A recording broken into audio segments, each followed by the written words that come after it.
Hey, what's going on, everybody? Welcome to the latest episode of our Talk is Cheap Giants and Jets podcast from NJ Advanced Media, the Star Ledger, and NJ.com. It is Tuesday, November the 28th in the morning here. The Giants on their bye week, the Jets coming off that ugly Black Friday loss to the Dolphins last week. Daryl Slater here. I'll be joined by Andy Vasquez, our Jets beat reporter, in a moment. So a lot to discuss here, big picture in terms of the state of both franchises. But if you're wondering, the Giants now 6 in the draft order. They're 4-8. They've won 2 straight games. Tommy DeVito 2-0 the past 2 weeks with some major help from the Giants defense. We'll get to all the Wink Martindale drama as well. And so the Giants were second in the draft order, going at 2-8, going into the Washington game. They won that game. Other teams around them lost. So the Giants then dropped to 5th. Obviously, a huge game for draft position against the Patriots this past Sunday. The Giants obviously won that game. They are now 6, so they drop 1 spot. And the draft order right now is the Bears, who have the Panthers picked at 1-10, from the Panthers being 110. Arizona at 2-10, New England at 2-9, and then a drop off. So it's going to be hard for the Giants to crack the top 3, which means probably no shot at Caleb Williams or Drake May. Right now, 4, 5, and 6 are all 4-8. Chicago, Washington, and the Giants. The Giants losing the tiebreaker there, strength of schedule being the main tiebreaker. Chicago won last night on Monday night against the Vikings. And then that's where things get interesting from 7-10 right now in the draft order. Tampa, the Jets, the Chargers, and the Titans, all 4 and 7 from 7-10. And really, if you look at the strength of schedule, if the Giants are off this week, but if Tampa and the Jets both win, or one of them, they'll be 4-8. Obviously, you look at that strength of schedule, the Giants could be all the way down to 8th after this weekend, jumped by Tampa and or the Jets, depending on what happens with the Jets, Falcons, and then whoever Tampa plays. We can look that up. But Jets have lost 4 in a row. Giants have won 2 straight. Obviously, as we said last week, the Jets are not making the playoffs. And shocker, Tim Boyle wasn't a savior for the Jets. They haven't done really anything since they got that gifted win over the Giants. And so, Andy, with that, we bring in, how's it going, man? Good. Haven't done anything. I mean, they've lost 4 straight. So now they've set up the possibility for the reverse 2022. They could win 6 straight and make the playoffs. So I don't know. Robert Saleh's 1-11 record after December 1st, shouldn't deter anybody from thinking that'll happen. So I'm doing good. How are you, Daryl? Oh, man, the Jets' performance lately has been about as cringeworthy as someone paying $140 for a Christmas tree, which which is what our good pal Connor Hughes did. Of course, he has to let you know that he must live in the Sistine Chapel with the ceilings of his house. He's got to have that 10 to 12 foot Fraser fir, 10 to 11, right? Right, I think that 100. was, yeah, Yeah, okay. very So I specific, guess very specific. so I guess a 9-foot tree wouldn't have looked okay. It has to get that extra foot. Um, yeah, come on, right? $140 for a Christmas tree. Okay, come on. Like, even if you're getting the Fraser fir, which is the king of the Christmas tree, right? The best tree. Uh, I paid $75 at the Home Depot down the road. Like, what? I'm all for giving money to small businesses, but if it's a difference of that much, it's like, I'm sorry, Farmer Joe. I'm not paying I'm not paying north of $100 for a tree that's going to be curbside on January the 2nd. Yeah, I'm with you. I mean, it's a moot point for me. I have a small apartment, so I've got a 3-foot Christmas tree that will go in a box in a few weeks. So that's where we're at here. But yeah, I mean, I'm with you. It must be nice. That's all I'm gonna say. It must be nice. Good for Connor though. It looks I mean, it looks nice. He did a good job on the lights on his house, which I'm yeah, bonus sure. points for doing the lights and not falling off of his house Yeah, and winding up on IR. So good job there, Clark Griswold. So now the Giants and Jets, we'll just avoid the Thanksgiving and Christmas metaphors as it pertains to how poorly or well they've played lately and the results of that. But look, I mean, Tommy DeVito is an interesting story. He's a nice story. He's not a long-term quarterback solution for the Giants.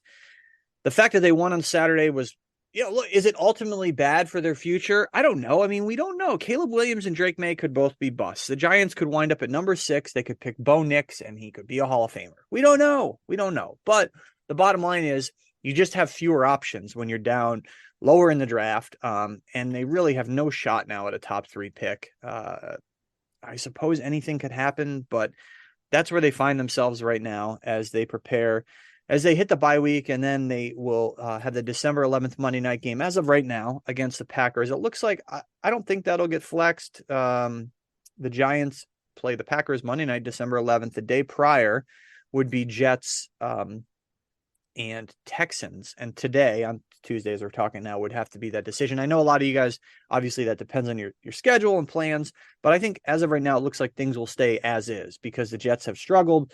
A little shine has come off of them. The Giants have won a couple games. Packers Giants is an interesting primetime draw. But first, well, they're going to decide on that, flexing or not flexing today.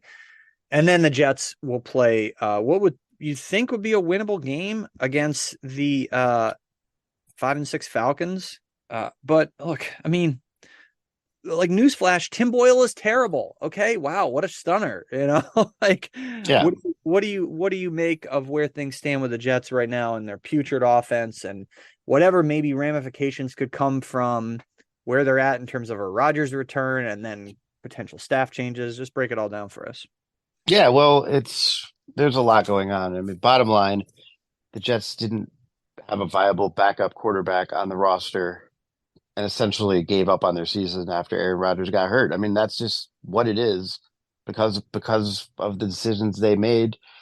They seem to be content to just run it back again next year. Like it's all going to be okay, and that's their only problem. And you see their offense would have been functional with Aaron Rodgers, but all this talk about having a top offense, it feels ridiculous now. And maybe I'm wrong. Maybe Aaron Rodgers is the magic ticket at age 40, even next year. Actually, next week he turns 40 on December 2nd. Maybe he'll come back for 2 games this year and look great in the quickest known recovery from an Achilles in NFL history. And maybe he'll be great next year, and the Jets will be vindicated and right for just running it back another year with a defense, that is going to be older and harder to, get through a season without injury issues. But the fact of the matter is that their issues run deeper than just Rodgers. They don't have, and everybody wants to point at the offensive line. The offensive line is definitely a factor, but it's more complicated than that. They don't seem to have personnel who match their scheme. They don't really seem to have a scheme. I'm not sure exactly what the Nathaniel Hackett offense looks like without Aaron Rodgers because it hasn't been successful consistently, except for those years he was with Rodgers.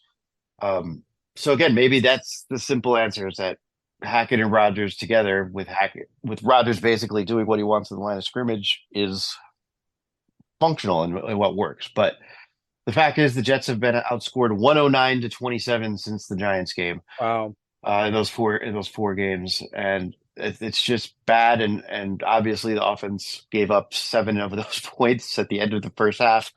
It's just brutal fashion, and it's really weird to be in a building and know as a play is happening, they're like, oh, yeah, this is one of those moments that everyone's going to be talking about every time for the rest of your life when there's a game on Black Friday. What happened in the first Black Friday game? In a lot of ways, it wasn't as humiliating because as the butt fumble because nobody ran directly into another man's keister, but it was worse because the Jets were still in this game and they had just gotten back-to-back interceptions, including a pick six from their defense, and the stadium is rocking, and they make the right call because you want your offense to be aggressive and you have a chance to press the issue and score points. And since 2006, when ESPN began tracking Hail Marys, no team in the NFL had ever returned one for a touchdown. So why not? And then that's why not, because this is what happens to the Jets.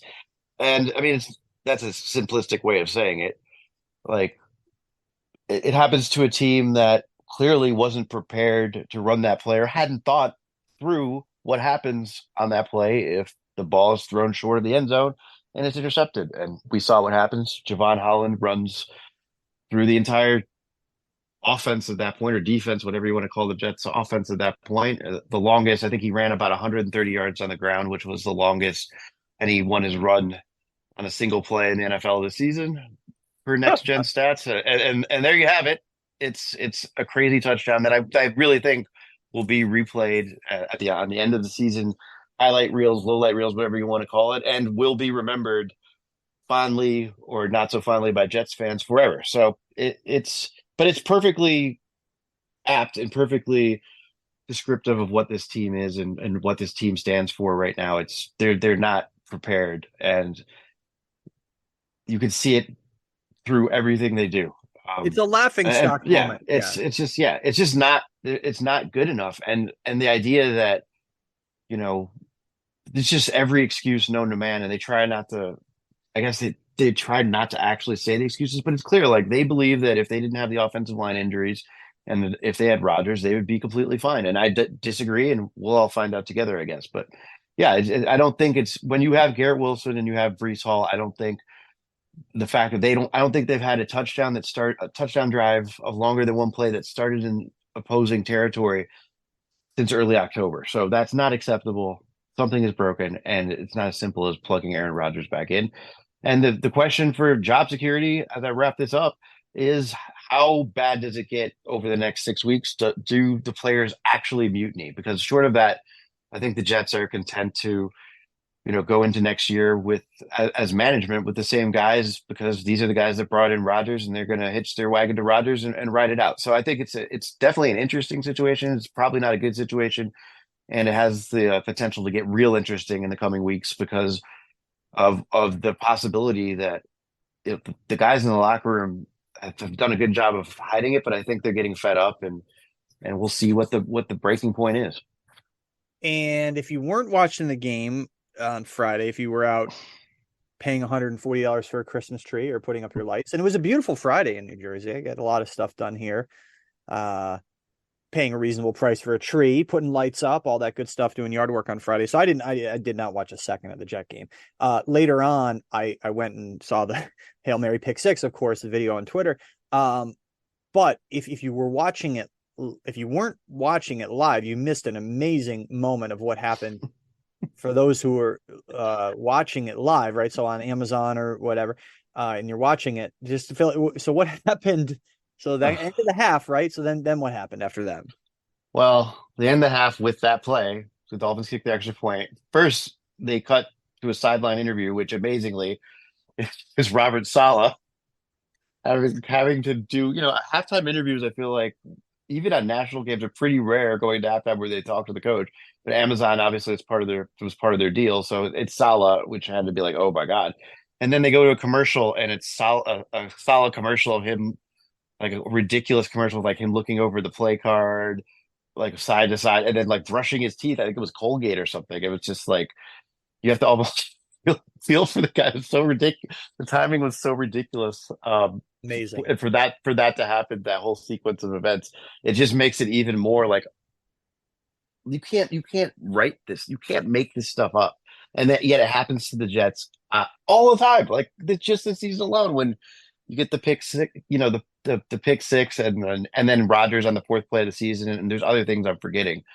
The way they came back at that Giants game, it's always something. So yeah, it was ridiculous, and I think if it doesn't work out for Robert Saleh here, it's a sequence that will probably be remembered also for a long time.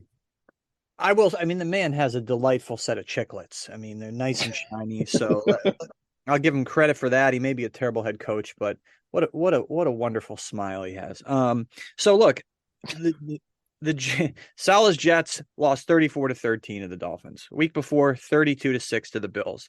Prior, 16-12 to the Raiders, and 27-6 to the Chargers before that. So three just butt whoopings in those four losses since the Giant game, and then now coming up Falcons, Texans, Dolphins for the Jets rather the next 3 weeks before the supposed Aaron Rodgers return on Christmas Eve against the Commanders at home. Whatever, we'll see. This is normally a winnable game against the Falcons, but we've been through all the reasons why the Jets perhaps, probably, maybe, definitely won't win it. And so as far as the Giants go, look, they have played well the last 2 weeks with a third string quarterback and a defense that is done a nice job against two bad teams, quarterbacked by Sam Howell and then Mac Jones / Bailey Zappi. So you're not getting any medals for that from anyone who has any reasonable sense of what's going on. And no, the Giants are not going to make if the Giants win out and make the playoffs at 9-8. I guess I'll think of some crazy thing I would do, whatever, but it's just not happening. Okay. So Eat your hat. You'd eat your hat. yeah, or something like that, right? Because they still have to play the Eagles once in a game that the Eagles will definitely be trying in, and then another game at the end of the season where the Eagles might be resting their starters. We'll see whether Tyrod Taylor. So the Giants coming up the last 5 games versus Packers, at Saints, at Eagles, versus Rams, versus Eagles to close the year. Will Tyrod Taylor be the quarterback coming off the bye? Will he be healthy enough? He's got a ribs injury. We'll see. He's eligible to come off IR coming off the bye in week 14 against the Packers. I don't see how you can bench Tommy DeVito, honestly. He's played reasonably well. There's some continuity there. Also, even if you're like not, obviously the coaches want to win the games, right? So they're going to play whoever, but there's value, I think, in getting a look here at DeVito and seeing if he can be like a backup for you next year. I mean, the guy's not going to be a legit long-term starter in the NFL, but maybe he's made himself some money as a backup in the future. And could that be with the Giants? He's under contract next year. Tyrod Taylor is not. Tyrod Taylor is going to be 35 years old next August. So what he doesn't have a future with the Giants. Like what is the point of putting him back out there? Unless, of course, Brian Daboll wants to win games, and that's what coaches do. So I get that part of it. But Daboll would not commit to DeVito as the starter coming out of the bye. We'll see. He didn't commit to anything yesterday. He grunted and grumbled and was a grouch and a Grinch throughout his whole press conference yesterday, largely for a reason we'll get to. But so there the Giants are. They've got 4 wins. They've beaten 4-8. Washington was 4-8. They beat them twice. They beat Arizona's 2-10 once and needed the biggest comeback in franchise history to do it. And they beat the Patriots, who are 2-9 now. So that's what the Giants have done this year.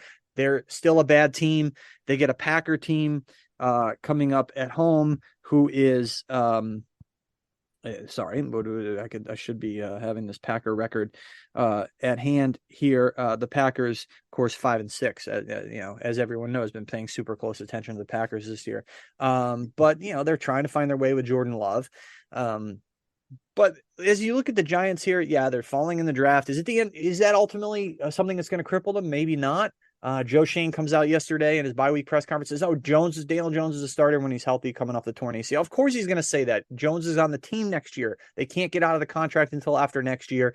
But Shane, of course, did not rule out potentially drafting a quarterback and doing it with a premium pick. And let's be honest, if you use a 2nd-round pick on a quarterback, sorry, but like people are going to expect that guy to eventually succeed Daniel Jones. Okay, that's just how it works. He doesn't have to be the number 2 overall pick.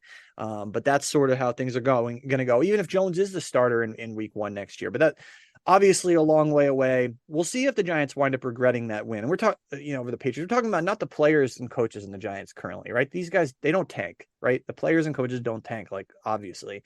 But you're talking about the broader Giants franchise and their fan base. Will they regret that win? In the more immediate sense, what the win did was kind of pour a little ice, or whatever the metaphor would be, on the pregame report from Jay Glazer from Fox Sports, who he is almost always right, number one, and he knows the Giants very well. He has relationships with people in this market in terms of sources. And so the report comes out before the game that Brian Daboll and Wink Martindale's relationship is broken, a lot of tension, they're in a bad place, and that Martindale could be canned even during the season, after the season, or maybe during the season. And so, of course, everything unfolds as you'd expect. Daboll kind of squashes it. We have not talked to Wink Martindale since then, and won't until the Packer week. The players back Wink Martindale, and then on Monday, yesterday, Brian Daboll doesn't rule out that he would fire Wink Martindale during the season. I think that's more of a function of, and it would be idiotic to fire him during the season, quite frankly. I think that's more of a function of Daboll just not wanting to answer any questions definitively yesterday. He made a couple of fat jokes or whatever about them eating junk food together for the second time in 2 days. Made the same joke Sunday and Monday. It's like, you come up with better material here, buddy. Almost like somebody told them to say that. Yeah, I and mean, it's and then coordinated. they're clearly feeding these lines to the players. I did Dory Jackson defending Wink Martindale, and look, the defense has played well the last 2 weeks. The Giants' defense has played well. You cannot fire Wink Martindale after what they've done. I know the Patriots and Commanders don't have a good quarterback, but Wink Martindale's defense played well the last 2 weeks. The week 2 weeks before, Cowboys Raiders, not good, but the three before that, Jets, Commanders, Bills, pretty good. So in 5 of the last 7 games, the defense has kind of found themselves after the Dolphins gashed them up in week 5. Yes, the Cowboys crushed them and hung 640 yards on them, but and yes, Aiden O'Connell ran all over him in the first half, or the Raiders did in that game. So, but has Wink Martindale been perfect as a DC? No, he has not. He has not. Has he lived up to his reputation and perhaps probably what he thinks about himself and how highly he thinks of himself? Quite frankly, no. But if you're Dable, offensive minded head coach, you need a strong DC, and you need someone to basically run that whole side of the operation. And going into next year, Dable could find himself on the hot seat. What elite defensive assistant would want to come into that situation? I mean, to me, even if Dable and Wink Martindale don't get along, it's a devil Like, it's all about finding the best coaches. So if Dable steps back and looks at this objectively, I just don't know how much sense it would make to fire Wink Martindale after the season, certainly during the season. But you see these relationships sour. I mean, Adam Gase, Greg Williams, right? A couple of years Oh ago. yeah. These things happen. Yeah. Yep, it does. I'm interested just because how much different is the post game atmosphere if that kick goes in that should have gone in and the 100%. Patriots win. That And that's also interesting to me too, and maybe it's a completely different conversation. It's just like the Jets season is a completely different conversation if Dable lets Tommy DeVito throw the ball in the second half, or Kayvon Thibodeau doesn't get that penalty, and the that Jets one. are Yeah. 3-8 now. Like, so it's just crazy how quickly or how fickle and how thin I mean, everyone hates the phrase "it's a game of inches," and that's not even apt here. But the point is, like, the margins are very thin, and it's a completely different conversation if a kicker makes a kick he should have made. Yeah, and the game goes to overtime, and maybe the Giants lose in overtime, and Yeah, I mean, it's been that kind of year for the Patriots, and but also that kind of year for the Giants with Graham Gano missing the kick and Kayvon Thibodeau jumping off sides. You mentioned that, so yeah. the the swings in the season, and you benefit from certain things and you don't benefit from others. Obviously, the Giants got super lucky last year. They benefited from more than they did not benefit from, I guess, in terms of the turns of fortune and luck. But obviously, the schedule, their lackluster roster, injuries, lack of luck, all of that has caught up to them in a big way this year, which is why we're sitting here on November the 28th, both of us looking at really the future of these franchises, because as we did last week, where they're not going to be in the playoffs this year, barring a miracle for either team. And that's why, you look at a game like Sunday, and yeah, it could be costly. If Caleb Williams or Drake May, either of those guys goes on to become a star, and Daniel Jones entering year 6 next year. Okay. Let's like take a step back and understand this. Even if he played out this year, okay, and did it in kind of mediocre or whatever fashion, that still would not rule out Joe Shane drafting his own quarterback next year. Okay. It's better to get ahead of the curve and draft a quarterback before you need one. Look, Jalen Hurts is a perfect example. And I know he went 53rd. No, he went in round 2. But that's a premium pick. Okay. So they still had Carson Wentz on the roster. They made a move and it worked out. The quarterback scouting process is so inexact. I think I went over it last week about how not getting your top 1 or 2 choices isn't always the end of the world. Unless you pick Christian Hackenberg. Yeah, but I mean, he was a second round pick. But I mean, Yeah, even Sam Darnold was a bust at number 3. yeah. So yeah, I mean, you take swings at the position. It makes sense to take swings. And Joe Shane was like, "Oh yeah, we'll have to address the quarterback because we don't really have a backup." Tyrod Taylor. Okay, well that's different than saying like we're going to pick a quarterback high. And he was asked straight up yesterday. Okay, well, what about picking a quarterback in the top 10? And he said they're not going to shy away from it. We won't shy away from, and he didn't say those words exactly. He did say we won't shy away from, but what came after that was, drafting the best player available or at any position. Okay. But, so obviously he's not going to rule anything out. It would be crazy. It would be Yeah. silly. We And don't even know. if he did, it wouldn't preclude him from doing it. Guy's not under oath. He's Yeah. not doesn't have his ears hooked up to a car battery. So, um, like that Chris Farley sketch on SNL. Remember when he went on the Japanese game show? Amazing. It gets the answer Those wrong. were the days. Look Oh it up if man. you haven't seen it. So we should do that. There should be press conferences like that. Someone tells a lie, they get shocked. Oh, that would be. I think the ratings would be good. Also. Yeah, yeah, bring it on. I'm gonna go watch that sketch after this.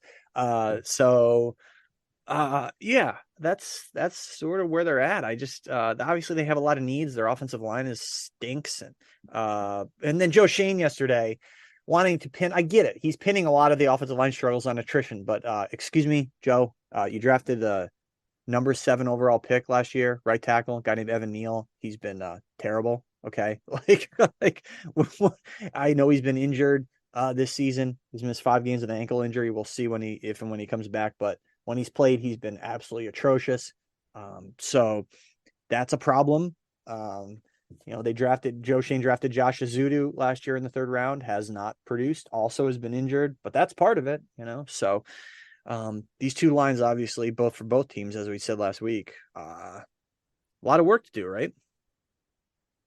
Oh, absolutely. I mean, the Jets have theoretically their line could be a lot better this week with Mekhi Becton, Dwayne Brown, and Wes Schweitzer all potentially coming back. So again, I think they have the depth. That's the one thing Joe Douglas has done better is build some depth to where it took. I mean, they're playing with guys you don't want out there the last couple of weeks, but it took injuries to the starters and backups at those positions for them to get to that point, for them to get to a 6th string guy basically at, at right guard. So it has been some bad luck and that, but they have the depth to where they won't be able to use the offensive line as an excuse this week. So again, because they have guys in there who are viable.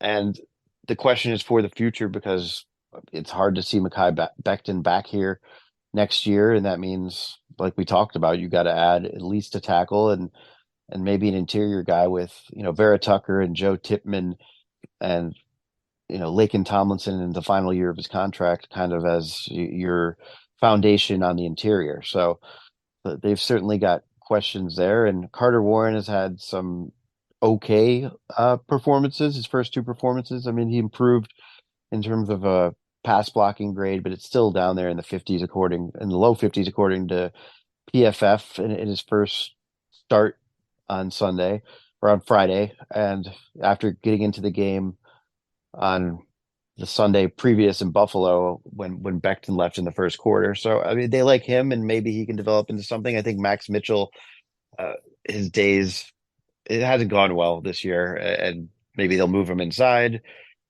I think that's most likely for this week as a potential, unless Schweitzer is ready to play. We'll find out more on Wednesday in terms of all those guys' availability, but I don't think Max Mitchell as a long-term option, other than as a backup at tackle, is playing out now that we're well into his 2nd year and we've seen what he can do. So, but yeah, they have questions on the line, and more importantly, is what are they going to do in terms of a secondary weapon at receiver? Because Alan Lazard got benched, a healthy scratch, and that the 2 years, $22 million guaranteed on that deal is starting to look pretty bad. I mean, after the game the other night, Salah was asked about why he benched Lazard. He said, was trying to spark him and give him to play to his standard, and he hasn't played the standard, and said something you don't normally hear a coach say, which was he's here for another year and a half. He signed a 4-year deal.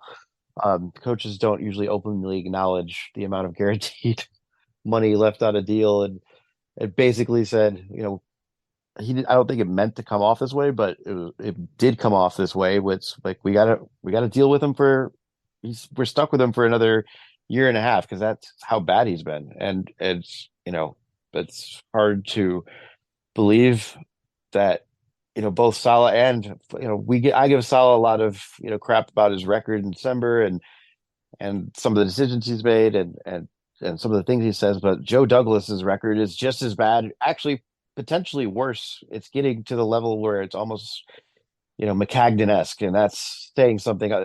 The only reason he's not really out of a job is that 2022 draft where he drafted three really good players, four really good players in his first four picks. So yeah, it's the blame is to go around, and there's a lot of work to do. And I think the Jets think they're a lot closer than they are. And after saying the first, 8 weeks of the season, we're close.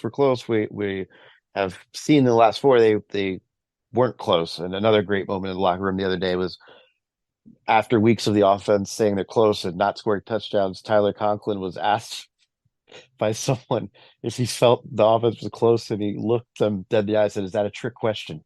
So Amazing. it's it's definitely interesting. It's definitely interesting right now, and it will be interesting next year too, because we'll get to see if Rodgers is healthy, what it looks like. And we may get to see it sooner. So right now it's the 20th of November, and we only have a couple days left in the month, and Roger's 40th birthday is Saturday, the 2nd of December. The Jets are obviously not practicing Saturday. I mean, the thought was, he could return by around the 2nd of December to practice. Okay, they're not practicing Saturday. They have a game Sunday. Next week potentially would be the week for him to come back to practice. So who is going to clear this? I mean, is Leo Spacemin from the doctor from 30 Rock, going to clear him? As Brian Costello, our pal from the New York Post, said, is Dr. Pepper going to clear him? Good line from Brian. What is he going to get cleared? Will he be back at practice next week? And that would give him 3 weeks to practice before this supposed Christmas Eve return. What do you think of all that? And the Yeah, fact if he does return, maybe you see a little bit more from someone like Lazard, whatever. yeah, there's varying degrees of this. Like, first of all, that's interesting. Like, because the Jets, thought they were signing a guy who's been catching passes from Aaron Rodgers, and maybe Aaron Rodgers really does make guys around him that much better because of where he can place the ball. He's one of those guys who really is capable of placing the ball exactly where a receiver needs it. So that is an interesting factor to all of this. Like, in terms of Rodgers being cleared, to me, there's those variations of being cleared, and the fact that we've seen him on the field at MetLife stepping into throws. It's not going to mean all that much if he's cleared to practice, because he's not cleared for contact, and that's ultimately the only thing that matters. So if he's cleared to practice even this week, it's going to be a huge story. And I'm telling you, it means nothing, because he's going to be doing the same thing he was doing on the field at MetLife, just in a practice setting, and maybe individual drills, and maybe throwing to a receiver who's moving, and maybe in a three-step drop. So, I mean, it's remarkable that he's gotten to this point, but until he can go out there and defend himself and plant, and he has to be able to run and run away from people who are trying to tackle him, and be able to accept some sort of load that if somebody does exactly what happened in that game, whereas pull him to the ground and drag his leg. I mean, and then you go into the fact they're playing the December 24th game on the same turf where players have complained about, and where he hurt, and where he retweeted or liked to tweet right after he got hurt about, switching all the fields to grass. I mean, there's just a bunch of factors here that make you question how all of this is going to work. But my main thing is until he's out there running 11-11 on drills, which we can't see at this point, and until he's having, participating fully in a practice, it doesn't really matter. And I'll believe it when I see it. I mean, I just can't believe that Rodgers or the Jets are going to take this risk, especially with their season over, of putting him out there and to hurt himself again, with the idea like, oh, I mean, maybe the idea is he did it so quickly, he rehabbed so quickly, he can do it again and be ready for camp. I mean, that's absurd. He's 40 years old. It would be a massive setback if he did this, if this injury recurred. So there's so much to lose. It seems like not much to gain, unless like they really are that, worried about what other people think, that they want to prove going into the offseason that the offense could be functional with Rodgers for a game or two. I mean, I guess you could show that in these last two games, in those last four games at some point, but at what potential cost? And there's just so many different factors that, again, I will believe it when I see it. And the fact that he's cleared for practice, I mean, it's incredible, good for him, and nice milestone. But until he's cleared to, go back there, run around, take hits, avoid hits, it's a completely different game. It doesn't really mean anything. It's like OTAs versus a real game. It's not the same game. Yeah, great points all. And, Jets have a lot of things that happen to them and do a lot of things that don't make sense. So that, It's certainly that, all of it's everything is that would possible. track. I will say that. That would try. And so look, but they're 4-7. They lost four straight games. Their season is essentially over. They're not making the playoffs. Coming up, they got versus Falcons versus Texans at Dolphins. They're going to start Tim Boyle in those games, and they are likely going to lose all those games, right? I mean, let's be honest. And so that's 4-10 when Rodgers supposedly would be coming back for Christmas Eve versus Commanders.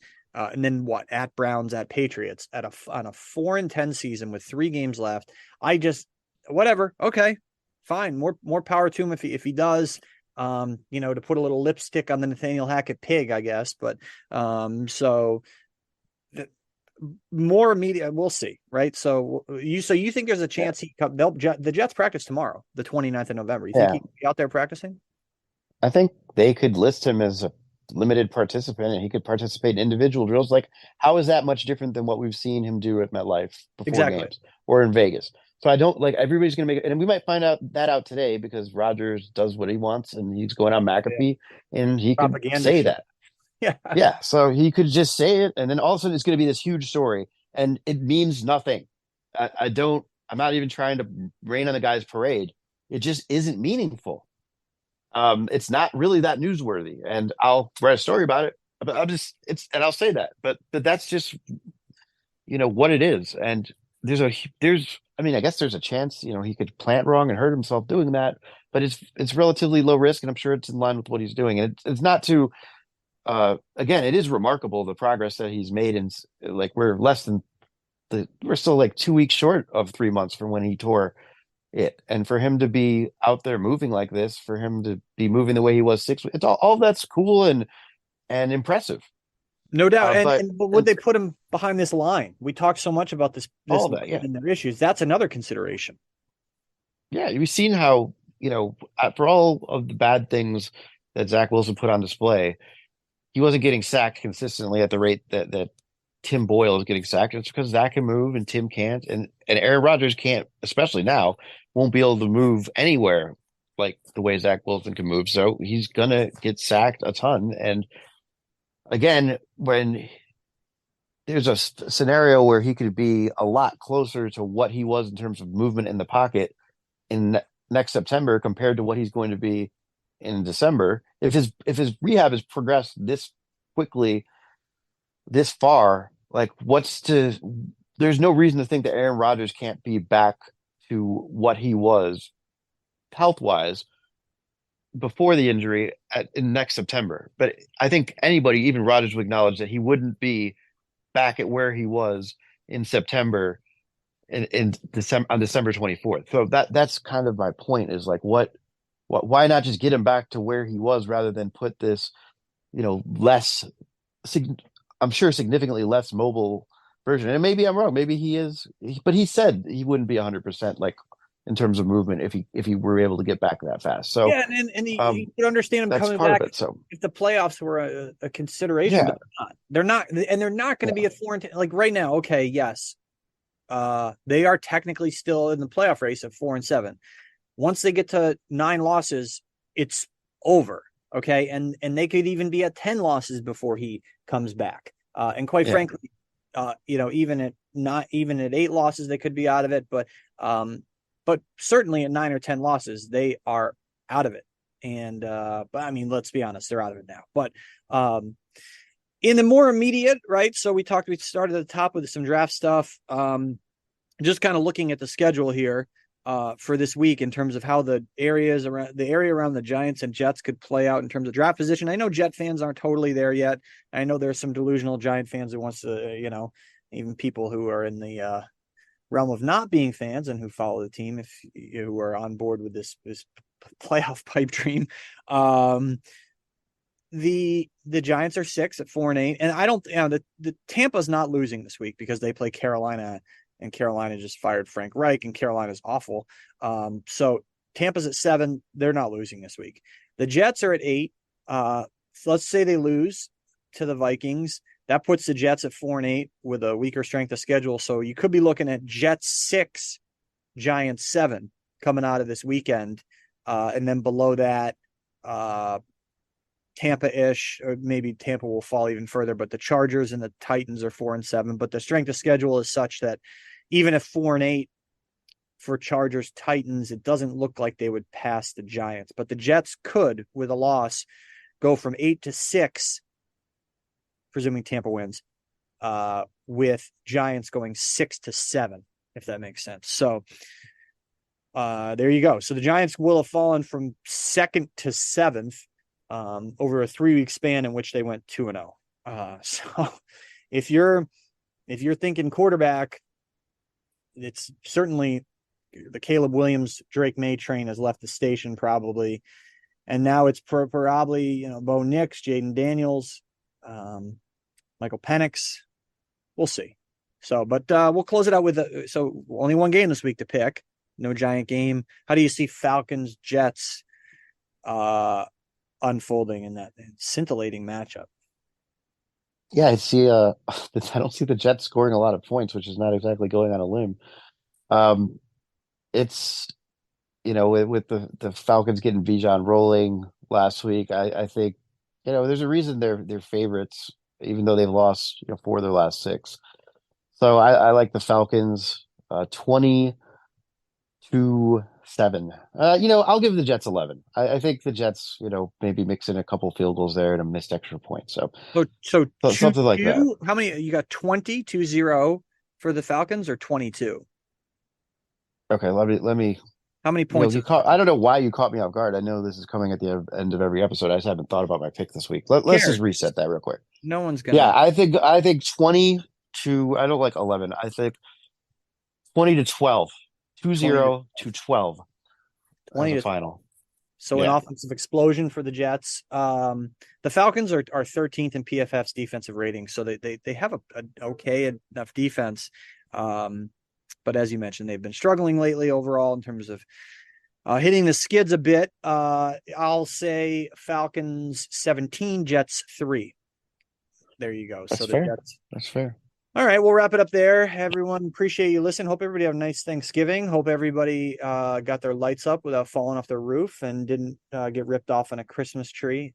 So please be sure to rate, review, like, subscribe, all that stuff on all your favorite podcasting platforms.